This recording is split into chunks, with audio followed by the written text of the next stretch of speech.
చూస్తే మా అన్న ఎంఎస్ రాజు వస్తాడు కాసుకొని నువ్వు రానికి ఏమరా నీ పాసు కూడా ఎంఎస్ రాజును పంపిస్తా అంటున్నావు. నువ్వు వస్తే ఏమి, నువ్వే రావచ్చు కదా, నువ్వెందుకు రాలేకపోతున్నావు?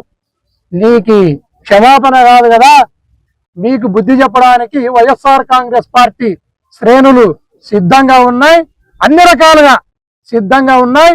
మొదట మేము గాంధీ మార్గంలోనే ప్రజాస్వామ్యబద్ధంగానే రాజ్యాంగబద్ధంగానే మీ దాడులను దౌర్జన్యాలను ఎదుర్కొంటాం. ఆ తర్వాత సామధాన భేద దండోపాయాలను అన్నిటిని కూడా మేము ఉపయోగించడానికి అన్ని రకాలుగా సిద్ధంగా ఉంటాం. మొదట మేము గాంధేయ మార్గంలోనే ఎదుర్కోవడానికి సిద్ధంగా ఉన్నామనేది ఈ సందర్భంగా తెలియజేస్తున్నాం. మీకు క్షమాపణ కాదు కదా, మీరు ఎప్పుడొచ్చినా మేము అన్ని రకాలుగా మీకు సమాధానం చెప్పడానికి సిద్ధంగా ఉన్నామని ఈ సందర్భంగా.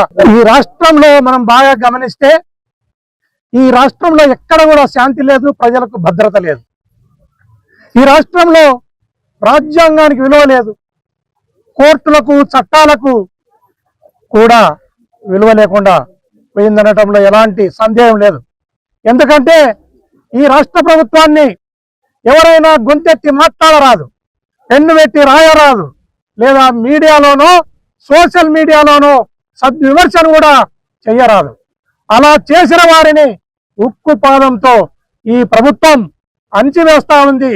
ఎవరైనా ఈ ప్రభుత్వం మీద వ్యతిరేకంగా పెన్ను పెట్టి రాస్తే ఆ పెన్ను మీద మన్ను కప్పే ప్రయత్నం ఈ ప్రభుత్వం చేస్తా ఉంది. ఈ పెన్నులే 2029లో గండులై పేల్తేరడంలో ఎలాంటి సందేహం లేదు. అదే కాకుండా ఈ రాష్ట్రంలో ఎక్కడ చూసినా కూడా మిస్సింగ్ కేసులు, మర్డర్లు, మానభంగాలు, దౌర్జన్యాలు, దోపిడితో ఈ ప్రభుత్వం ముందుకు పోతా ఉంది.